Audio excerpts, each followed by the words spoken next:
Thank you, everybody. We had a very good meeting. We talked about North Korea, as you can imagine. We're very much in agreement. I think we're very unified, and we have been right from the beginning. This is something that has to stop. We all feel that very strongly. I will be speaking to President Xi tonight from China, and we've been working very closely with China and with other countries. That phone call will take place tonight. So if you have any questions, go ahead. Mr. President, what have you been able to do to reassure South Korea given the recent tensions out? Well, I think as far as reassurance, they probably feel as reassured as they can feel. Certainly they feel more reassured with me than they do with other presidents from the past, because nobody's really done the job that they're supposed to be doing.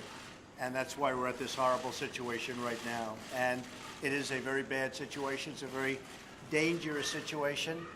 And it will not continue, that I can tell you. So I think South Korea is very happy, and you don't mention Japan, but I think Japan is very happy with the job we're doing. I think they're very impressed with the job we're doing, and let's see how it turns out. Mr. President, were you being sarcastic when you thanked Vladimir Putin for expelling 755 diplomats from Russia? In order to reduce our payroll? Absolutely. I think you know that. I think you know that. We'll see. In fact, I was just speaking to the secretary, and we're talking about coming up with an answer. When, Rex? Tell me. By September 1st. By September 1st, we'll have a response.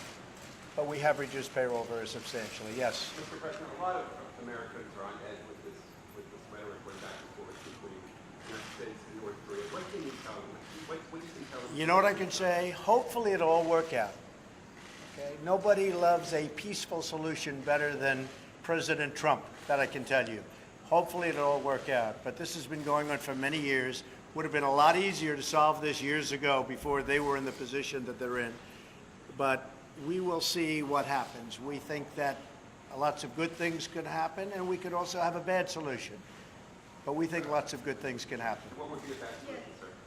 I think you know the answer to that. But tell us more, Mr. President, please. When you say bad solution, are you talking about war? Is the U.S. going to go to war? I think you know the answer to that.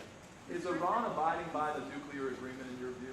Well, we have some pretty strong opinions, but I would say that they are certainly not abiding by the spirit of the agreement, and I'd go for really a further step. But I would say that the spirit of the agreement Iran is not abiding by, absolutely. Staying in that region, do you have the right generals in place right now for the fight in Afghanistan?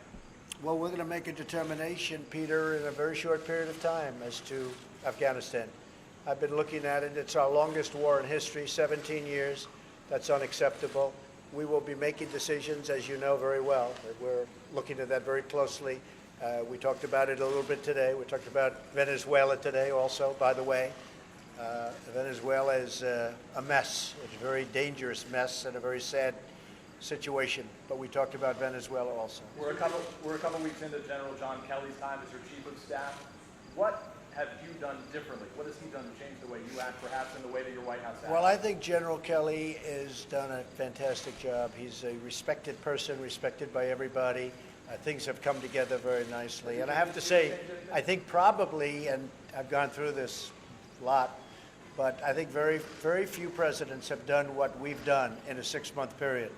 Whether it's optimism in business, whether it's a stock market, whether it's picking up $4 trillion in value with companies and equity, whether it's all of the many things, including a Supreme Court justice, regulations being cut massively. We have, I think it's 48 bills being passed in the I'm talking about legislature, not just executive orders. I think few have done anywhere near what we've done. And we'll work now on tax reform cuts. We'll never stop working on, as you know, health care. That's also working, and we're working on other things, including infrastructure. We're going to have a very big infrastructure bill. So I think nobody's done, very rarely could I say that anybody's done. I'm not sure that anybody's done what we've done in a 6-month period. But I think that General Kelly has brought a tremendous, he's brought something very special to the office of chief. I call him chief. He's a respected man. He's a 4-star from the Marines. And he carries himself like a 4-star from the Marines. And he's my friend, which is very important. Mr. President, a number of Republican senators have rushed to defense of Senator Gurley and McConnell in the last day or so. What do you make of that? And have you reached out I to don't Senator- make anything of it. We should have had health care approved. He should have known that he had a couple of votes that turned on him, and that should have been very easy to handle, whether it's through the fact that you take away a committee chairmanship or do whatever you have to do. But what happened, in my opinion, last week is unacceptable. People have been talking about repeal and replace for 7 years, long before I ever decided to be doing what I'm doing. 7 years they've been talking repeal and replace, and it didn't happen. And not only didn't happen, it was a surprise. And it was a horrible surprise. And it was very unfair to the Republican Party and very unfair to the people of this country. So I was not impressed. Now, can he do good? I think so. I think we can do very well on taxes, cuts, reform. I think we're going to do well on infrastructure. And things will happen with respect to health care. And I think things will happen maybe outside of necessarily needing Congress, because there are things that I can do as president that will have a huge impact on health care. So you watch. Have you Stay spoken tuned. to the governor of Guam, and what did you tell him? No, I have not, but I feel that they will be very safe. Believe me, they will be very safe. And if anything happens to Guam, there's going to be big, big trouble in North Korea. Have you ordered any change in our military readiness? I don't want it to say. I don't talk about that. You know that. I'm not one that says we're attacking Mosul in 4 months. Okay, we do it or we don't do it. Yes. You're interrupting your trip here to return to Washington on Monday. Can you tell us why you're doing that? Well, this isn't really for me a trip. You know, I stay out of Manhattan because it's so disruptive to go to Manhattan. Now, I will be going on Sunday night. I have meetings on Monday and Tuesday going to Manhattan. But I stay out because it's so disruptive. You know, all of my life, I mean my adult life, because I grew up in Queens, not in Manhattan. But during the time that I lived in Manhattan, whenever a president came in, it was very disruptive. And I think I'm probably more disruptive than any of them. So when they have to close Fifth Avenue, when they have to close 56th Street and many other streets, so I'm here for that reason. We're doing a tremendous amount of work. We're having, you know, large numbers of meetings, and I'm on the phone a lot. But I'm here for that reason. I would love to go to my home in Trump Tower, but it's very, very disruptive to do. So what's your trip to Washington on Monday? Yes, we have a conference scheduled. We have a very important meeting scheduled, and we're going to have a pretty big press conference on Monday. Secretary Tillerson has spoken emphasizing diplomacy. You've spoken increasingly emphasizing the potential for military options. Are you two on the same page? Totally. I can tell you totally on the same page. And Secretary, maybe you'd like to make a statement? Well, I think it takes a combined message there if we're going to get effective movement out of the regime in North Korea.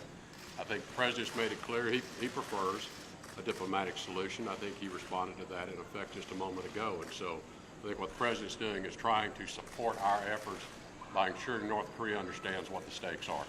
Speaking of the State Department right now, these recent acoustic attacks we've learned about regarding diplomats, American diplomats in Cuba. Who's responsible for the acoustic attacks? Is it Cuba? Is it Russia? Who's to blame for that?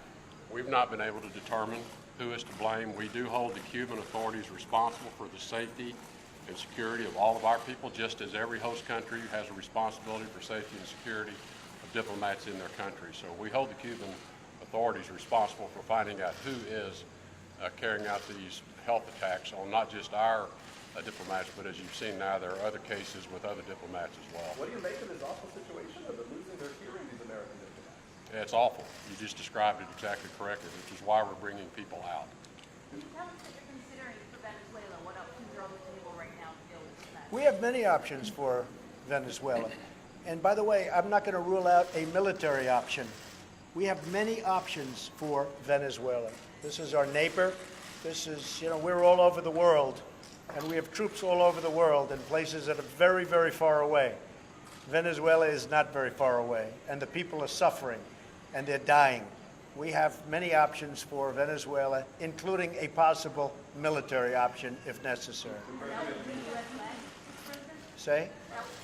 That would be a U.S.-led military operation? We don't talk about it, but a military operation, a military option is certainly something that we could pursue. We heard from North Korean state TV saying we consider the U.S. no more than a lump which we can beat to a jelly anytime. Well, let me hear others say it, because when you say that, I don't know what you're referring to and who's making the statement. From Russia But let me hear Kim Jong-un say it, okay? He's not saying it. He hasn't been saying much for the last 3 days. You let me hear him say it. Mr. President, do you support regime change in North Korea or in Venezuela? Do you think those regimes? I don't want to comment because I think they're very different places, so I don't want to comment.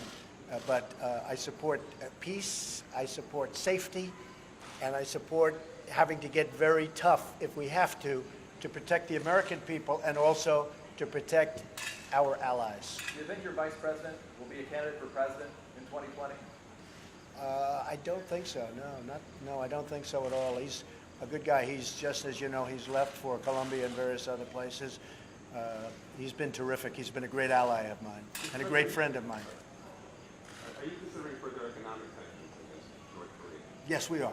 Yes, we are. Very strong ones. In what form? They're already very strong. We are considering additional sanctions at a very, very high level, and probably you could say as strong as they get. Okay, thank you very much, everybody. Thank you. Thank you. Thank you.